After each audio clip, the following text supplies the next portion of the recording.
କାହା ଅଭିଶାପରୁ ମାତା ସୀତା ଭଗବାନ ରାମଚନ୍ଦ୍ରଙ୍କ ଠାରୁ ଅଲଗା ହୋଇଥିଲେ? ମାତା ସୀତା ଏମିତି କେଉଁ ଭୁଲ କରିଥିଲେ ଯେ ଭଗବାନ ରାମଚନ୍ଦ୍ର ତାଙ୍କୁ ତାଙ୍କଠାରୁ ଅଲଗା କରିଦେଇଥିଲେ? ଏବଂ ମାତା ସୀତା ଭଗବାନ ରାମଙ୍କ ଠାରୁ ଅଲଗା ହେବାର ମୁଖ୍ୟ କାରଣ କ'ଣ ଥିଲା? କିଏ ମାତା ସୀତାଙ୍କୁ ଅଭିଶାପ ଦେଇଥିଲା ଯେ ସେ ପତି ବିଚ୍ଛେଦ ସହିବା? ତ ଦର୍ଶକ ବନ୍ଧୁ, ଭିଡ଼ିଓଟିକୁ ଆରମ୍ଭ କରିବା ପୂର୍ବରୁ ଭିଡ଼ିଓକୁ ଗୋଟେ ଲାଇକ୍ କରି ଚ୍ୟାନେଲକୁ ସବସ୍କ୍ରାଇବ୍ କରିଦେବେ ଏବଂ କମେଣ୍ଟରେ ଜୟ ଶ୍ରୀରାମ ବୋଲି ଲେଖିବେ। ଦର୍ଶକ ବନ୍ଧୁ, ଭିଡ଼ିଓଟିକୁ ଆରମ୍ଭରୁ ଶେଷ ଯାଏ ଦେଖିବେ, ନଚେତ୍ ଏହାର ଗୁପ୍ତ ରହସ୍ୟ କ'ଣ ଜାଣିପାରିବେ ନାହିଁ। ତ ଆଉ ଡେରି ନକରି ଚାଲନ୍ତୁ ଭିଡ଼ିଓଟିକୁ ଆରମ୍ଭ କରିବା। ଦର୍ଶକ ବନ୍ଧୁ, ଦିନେ ମାତା ସୀତା ତାଙ୍କର ସମଗ୍ର ସଖୀମାନଙ୍କ ସହିତ ମିଥିଳା ନଗରୀରେ ସେ ତାଙ୍କର ନଗର ପରିକ୍ରମା ସାରି ବଗିଚାରେ ବୁଲୁଥାନ୍ତି। ତ ସେ ଏକ ପାହାଡ଼ ଉପରେ ଦୁଇଟି ଶୁକ ଏବଂ ସାରି ବସିଥାନ୍ତି। ତ ସେ କଥା ହେଉଥିଲେ ଯେ ଭଗବାନ ରାମଚନ୍ଦ୍ର ମର୍ଯ୍ୟାଦା ପୁରୁଷୋତ୍ତମ ଅଯୋଧ୍ୟା ଦଶରଥଙ୍କ ଘରେ ଜନ୍ମ ହେବେ। ସେ ଅତି ଦିବ୍ୟ ସୁନ୍ଦର ରୂପ ତାଙ୍କର ହେବ ଏବଂ ସେ ସୀତା ନାମକ ଯେ କି ସ୍ୱୟଂ ମା ଲକ୍ଷ୍ମୀଙ୍କର ଅବତାର ସୀତାଙ୍କୁ ବିବାହ କରିବେ। ସେ ଏସବୁ ଏଇଭଳି ଭାବରେ ରାମ ସୀତାଙ୍କ ବିଷୟରେ ଶୁକ ଏବଂ ସାରି ସେହି ପାହାଡ଼ ଉପର ଗଛ ଉପରେ ବସି କଥା ହେଉଥାନ୍ତି। ମାତା ସୀତା ସବୁ ତଳେ ଥାଇ ଶୁଣୁଥାନ୍ତି। ସେତେବେଳେ ପ୍ରତ୍ୟେକ ମଣିଷ ତ୍ରେତୟା ଯୁଗରେ ପକ୍ଷୀ ଜନ୍ତୁମାନଙ୍କର କଥା ବୁଝିପାରନ୍ତି ଏବଂ ତାଙ୍କ ସହିତ କଥା ହେଇପାରନ୍ତି। ସେଥିପାଇଁ ମଧ୍ୟ ସେପାରେଟ୍ ପାଠ ଥିଲା। ବିଦ୍ୟା ମଧ୍ୟ ପଶୁମାନଙ୍କ ପକ୍ଷୀମାନଙ୍କ ସହିତ କଥା ହେବା ପାଇଁ ବିଦ୍ୟା ଲୋକମାନେ ଆହରଣ କରୁଥିଲେ। ଯେହେତୁ ମାତା ସୀତା ଜନକ ରାଜାଙ୍କ ଦୁହିତା ଥିଲେ ବା ତାଙ୍କ ଝିଅ ଥିଲେ, ସେ ମଧ୍ୟ ପଶୁପକ୍ଷୀଙ୍କ ଭାଷା ବୁଝିବାର ବିଦ୍ୟା ଅର୍ଜନ କରିଥିଲେ। ତେଣୁ ଶୁକ ସାରି ଯେଉଁ ବାର୍ତ୍ତାଳାପ ହେଉଥିଲେ ପାହାଡ଼ ଉପରେ ବସି ମାତା ସୀତା ସବୁ ଶୁଣୁଥିଲେ। ତ ସେ ସଙ୍ଗେ ସଙ୍ଗ ସେଠିରେ ଉପସ୍ଥିତ ଥିବା ପ୍ରହରୀମାନଙ୍କୁ ଆଦେଶ ଦେଲେ ଯେ ତୁମେ ସମସ୍ତେ ଯାଇ ସେ ପାହାଡ଼ ଉପରେ ଯେଉଁ ଶୋକ ସାରି ଦୁଇ ଜଣ ବସି କଥା ହେଉଛନ୍ତି ତାଙ୍କ ଦୁହିଁଙ୍କୁ ଧରି ମୋ ନିକଟକୁ ଆଣ। ତ ତାଙ୍କ କଥା ଶୁଣି ଯେହେତୁ ମାତା ସୀତା ମିଥିଳା ରାଜାଙ୍କର କନ୍ୟା ଅଟନ୍ତି, ତ ତାଙ୍କ ଆଜ୍ଞାକୁ ଅବଜ୍ଞା କରିପାରିଲେ ନାହିଁ। ସଙ୍ଗେ ସଙ୍ଗେ ସମଗ୍ର ସୈନ୍ୟମାନେ ଯାଇ ସେ ଶୁକସାରୀକୁ ଧରି ମାତା ସୀତାଙ୍କ ନିକଟରେ ଉପସ୍ଥାପନା କଲେ।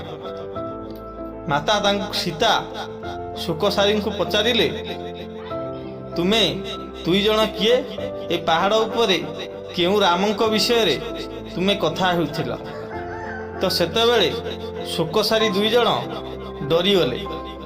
ସେ କିଛି କହିବା ଅବସ୍ଥାରେ ନଥିଲେ। ତ ମାତା ସୀତା ଶୁକସାରୀଙ୍କୁ କହିଲେ, ତୁମେ ଯଦି ଭଲରେ ଭଲରେ କହିଦେବ ତୁମେ ଦୁଇ ଜଣ କିଏ, କେଉଁଠୁ ଆସିଛ ଏବଂ ସେ ରାମଙ୍କ ବିଷୟରେ ଯେଉଁ କଥା ହେଉଥିଲ ସେ ରାମ କିଏ, ତାଙ୍କ ବିଷୟରେ ଯଦି ତୁମେ କହିଦେବ ତାହେଲେ ତୁମକୁ ମୁଁ ଏବେ ମୁକ୍ତି କରିଦେବି, ନଚେତ୍ ଏହି କ୍ଷଣି ତୁମର ପ୍ରାଣ ନେଇଯିବି। ତ ଶୁକସାରୀ ଦୁଇ ଜଣଙ୍କ ଭୟଭୀତ ହୋଇଗଲେ। ଜୀବନ ଭୟରେ ସାରିଟି କହିଲା ମାତା ସୀତାଙ୍କୁ, ଆମ୍ଭେ ଦୁଇ ଜଣ ସ୍ୱାମୀ ସ୍ତ୍ରୀ, ଆମ୍ଭେ ବାଲ୍ମୀକି ଋଷିଙ୍କ ଆଶ୍ରମରେ ରହୁ। ତ ବାଲ୍ମୀକି ଋଷି ତ୍ରେତୟା ଯୁଗରେ ଯେଉଁ ରାମାୟଣ ହେବ ସେ ରାମାୟଣ ଲେଖନ୍ତି। ତାଙ୍କଠାରୁ ଆମେ ରାମ ଚରିତ୍ର ବିଷୟରେ ଶୁଣିଛୁ। ତ ଭଗବାନ ରାମଚନ୍ଦ୍ର ଜନ୍ମ ହେବେ ଅଯୋଧ୍ୟାରେ ସେ ମାତା ସୀତାଙ୍କୁ ବିବାହ କରିବେ ଏବଂ ସେ ଭଗବାନ ରାମଙ୍କ ସହିତ କିଛି ଦିନ ବିତେଇଲା ପରେ ସେ ତାଙ୍କ ଗର୍ଭରୁ ଦୁଇଟି ପୁତ୍ର ସନ୍ତାନ ଜନ୍ମ ହେବେ। ତାଙ୍କ ପୁତ୍ର ଦୁଇଟିର ନାଁ ଲବ ଏବଂ କୁଶ ହେବ। ଏତିକି କହିଲା। ଏତିକି କହିସାରିବା ପରେ ସାରି ମାତା ସୀତାଙ୍କର ଆହୁରି ଆଗ୍ରହ ହେଲା ଯେ ରାମଙ୍କ ବିଷୟରେ ଜାଣିବା ପାଇଁ। ସେ ସାରିଙ୍କୁ କହିଲେ, ତୁମେ ଯେଉଁ ରାମଙ୍କ କଥା କହୁଛ ସେ ରାମ ଦେଖିବା ପାଇଁ କିପରି, ତାଙ୍କର ରୂପ ବର୍ଣ୍ଣନା କର। ଏକଥା ଶୁଣି ସାରି ଆହୁରି ଭୟଭୀତ ହେଇଗଲା। ସେ ନିଶ୍ଚିତ ହେଇଗଲା ଯେ ଇଏ ହିଁ ମାତା ସୀତା। ତ ସାରିଟି କହିଲା, ପ୍ରକୃତରେ ମୁଁ ଯଦି ସଠିକ୍ ଥିବି ତାହେଲେ ତୁମେ ହେଉଛ ଜନକ ନନ୍ଦିନୀ ମାତା ସୀତା, ଯାହାକି ତୁମେ ତୁମର ସ୍ୱାମୀଙ୍କ ବିଷୟରେ ଜାଣିବା ପାଇଁ ଚାହୁଁଛ ବା ଇଚ୍ଛା ପ୍ରକାଶ କରିଛ। ତୁମ ସ୍ୱାମୀର ସୌନ୍ଦର୍ଯ୍ୟ ବିଷୟରେ ତୁମେ ଜାଣିବା ପାଇଁ ଚାହୁଁଛ। ଏକଥା ଶୁଣି ସାରି ମୁଖରୁ ମାତା ସୀତା ଲାଜେଇ ଗଲେ ଏବଂ ସାରିକୁ କହିଲେ, ତୁମେ ଠିକ୍ ବୁଝୁଛ, ମୁଁ ହେଲି ଜନକ ନନ୍ଦିନୀ ସୀତା। ତ ତୁମେ ଆଉ ବିଳମ୍ବ ନ କରି ରାମଙ୍କର ରୂପ ବର୍ଣ୍ଣନା କର। ତ ସାରିଟି କହିଲା, ଭଗବାନ ରାମଙ୍କର ଆଖି ଦୁଇଟି ପଦ୍ମ ପରି ଏବଂ ସର୍ବ ସୌନ୍ଦର୍ଯ୍ୟ ଗୁଣ ତାଙ୍କ ପାଖରେ ରହିଛି ଏବଂ ସେ ମର୍ଯ୍ୟାଦା ପୁରୁଷୋତ୍ତମ ଅଟନ୍ତି। ସେ ସବୁ ନିଃସହାୟ ଲୋକକୁ ସାହାଯ୍ୟ କରିବେ। ତାଙ୍କର ସବୁକିଛି ଗୁଣ ବର୍ଣ୍ଣନା କଲେ। କରିସାରିବା ପରେ ସାରିଟି କହିଲା, ଏବେ ମାତା ଆମକୁ ବିଦାୟ ଦିଅନ୍ତୁ, ଆମେ ଦୁଇ ଜଣ ଆମ ବାଲ୍ମୀକି ଆଶ୍ରମକୁ ଉଡ଼ିଯିବୁ। ଏକଥା ଶୁଣି ମାତା ସୀତା କହିଲେ, ନାଇଁ, ତୁମକୁ ଆଉ ଛାଡ଼ିପାରିବି ନାହିଁ। ତୁମେ ସତ କହୁଛ କି ମିଛ କହୁଛ ମୁଁ ଜାଣିବି କିପରି? ତେଣୁ ଯଦି ଶୁକ ଯିବା ପାଇଁ ଚାହୁଁଛନ୍ତି ଯାଆନ୍ତୁ, ତୁମେ ଏଇଠାରେ ଉଡ଼ି ବୁଲ। ଯେପର୍ଯ୍ୟନ୍ତ ଭଗବାନ ରାମଚନ୍ଦ୍ର ଏଠାକୁ ନ ଆସିଛନ୍ତି, ମୁଁ ତାଙ୍କୁ ବିବାହ ନ କରିଛି, ସେ ପର୍ଯ୍ୟନ୍ତ ତୁମେ ଦୁହେଁ ଏ ଜାଗା ଭିତରେ ରହିଥାଅ, ଏହି ନଗର ଚାରିପଟେ ଉଡ଼ି ବୁଲୁଥାଅ। ମାତା ସୀତାଙ୍କ ମୁଖରୁ ଏଭଳି ବାଣୀ ଶୁଣି ସାରିଟି କହିଲା, ମାତା, ଆମେ ବନର ପକ୍ଷୀ ଅଟୁ, ଆମକୁ ଏ ରାଜମହଲରେ ଶାନ୍ତି ମିଳିବ ନାହିଁ, ତେଣୁ ଦୟାକରି ଆମ୍ଭକୁ ଛାଡ଼ି ଦିଅନ୍ତୁ। କିନ୍ତୁ ମାତା ସୀତା ଶୁକସାରିକୁ ଛାଡ଼ିବା ପାଇଁ ରାଜି ହେଲେ ନାହିଁ। କହିଲେ, ଭଗବାନ ରାମଚନ୍ଦ୍ର ଏଠିକି ନ ଆସିବା ପର୍ଯ୍ୟନ୍ତ ତୁମକୁ ଆମ୍ଭେ ଛାଡ଼ିପାରିବୁ ନାହିଁ। ମାତା ସୀତାଙ୍କର ଏଭଳି ବାଣୀ ଶୁଣି ଶୁକ କହିଲା, ମାତା, ମୋ ସାରିର ପିଲାଛୁଆ ହେବାର ଅଛି, ତୁମେ ଦୟାକରି ଆମ୍ଭକୁ ଛାଡ଼ି ଦିଅ।